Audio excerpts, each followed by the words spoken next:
Charles Cahill and Associates, for all your filming and real estate needs. Love that car.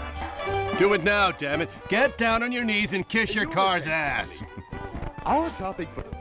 Like it. Sorry, the Thorazine kicked in mid-sentence.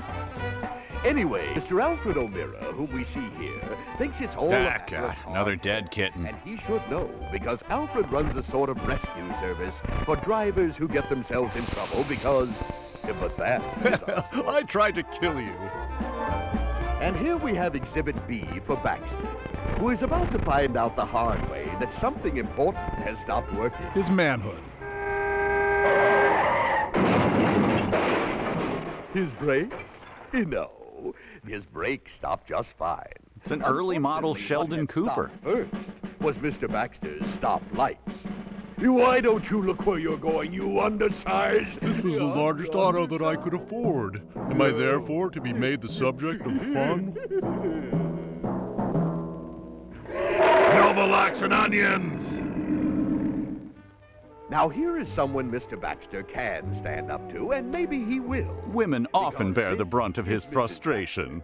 And she has agreed to pick up her carless husband on the southeast corner of their shopping center at 5:30. It is now somewhat northwest of 6:30. And although Mrs. Baxter's temper is up, her battery is down. Thanks to almost continual use of the cigarette lighter. Charge it, please. The battery, that is. Yes, the battery, Mr. Flintstone. Mrs. Anthony Frank, whose husband, a very busy type, hasn't had the car up on a service station lift for some months. Hence they're caught in an artillery barrage. Hence, the car had not been seen from underneath. Hence, madam, you're getting out the wrong side. Hence the lady-shaped smear on the highway. The front wheel was out of line, and the tire was wearing unevenly. Ralphie, come help your mother. Fortunately, Mrs. Frank is the competent type, and she'll quickly figure out how to put on the spare. No, aren't you the spareless one, Mr. Flintstone? A few miles bracing walk down the highway, and you'll have at least 15 minutes before the rain. No, but I do love suffering. And now the problem-prone Paul Poppins. If Mrs. Poppins has told Paul once he ought to get his brake fluid checked, she has told him 1,000 times. Yo! If she talks about brake fluid that much, he probably prays for death anyway. And you know what? Those signs are all over Michelle Bachman's district. Next we have Mr. A.H. Capella, to whom Alfred has mentioned the possibility that those foul plugs, which probably account for his rough idling, might someday stall Mr. Capella at a most inconvenient location. I regret voting for Adlai Stevenson!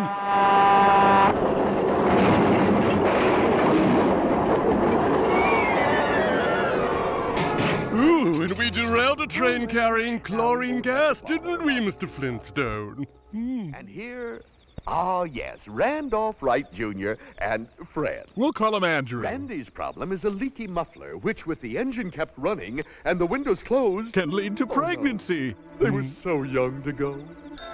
Oh, thank heavens the engine wasn't running. Out of gas. But good heavens, young man, how do you keep warm? Hey, you know what? F*** off, Grandpa.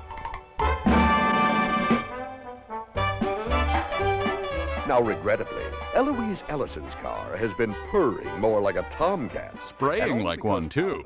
Who lives next door. Instead of fixing the real trouble, Alvin covered it up by setting the idle adjustment very high with this embarrassing result.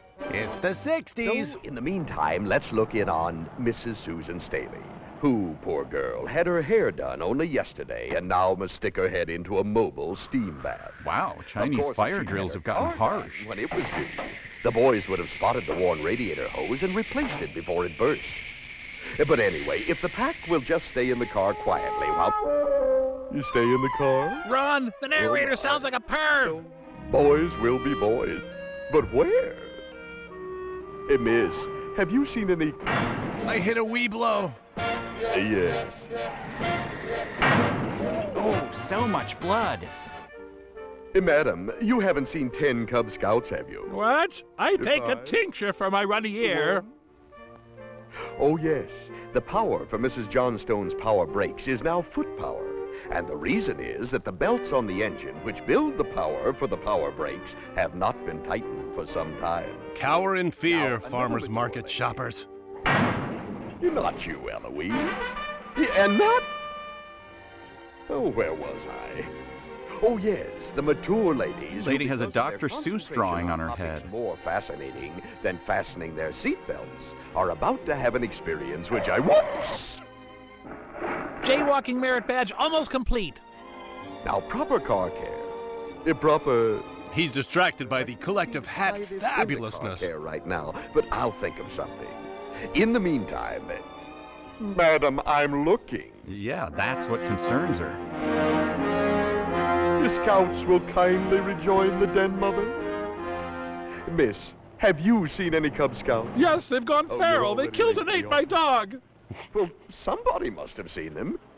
Miss, have you... You know, Oh, guys, I- I am just really feeling the urge to get some car maintenance done. This film really does work. And you're going to realize in a moment there's something else you haven't seen, not for a long time. And that is the underside of your car on a service station lift. I haven't seen that ever. I pay skilled people to fix my car for me. Because then the men would have caught your plugged fuel line filter and cleaned it out, thus persuading your car to purr like a kitten instead of bucking like a bronc. I think this guy knows a little too much about plugged fuel lines. And another sort of thing the boys would have spotted, although Mrs. Marion Malone, this is she, will know about it herself in a moment, is her maladjusted handbrake, which, when her car is parked on a slope, it was parked. My mechanic told me he had a maladjusted handbrake for me. Of course, he was grabbing his rejoin the crotch den, at the Mother. time. Oh, come, where's the car? This is ridiculous. Oh, Don't there let it Keith is. Moon drive. Thank goodness everything's all right. It's needed a good wash for weeks. But here, a car that doesn't need a wash is going to get one, in transit, so to speak. And our friend Mrs. Dunn may have to handle quite a situation. Terrorists have kidnapped her elderly parents. But let's not judge Mr. Dunn too harshly, because he stands to save as much as 15 cents a month. If he The can hell? get those Did Tom warm Sawyer winter whitewash whites their of the season. windshield? And you, Mrs. Ippolito, you just tell that garage man... Oh, it's your husband you're calling. What's he wearing? He ought to take as good care of your car as he does his own.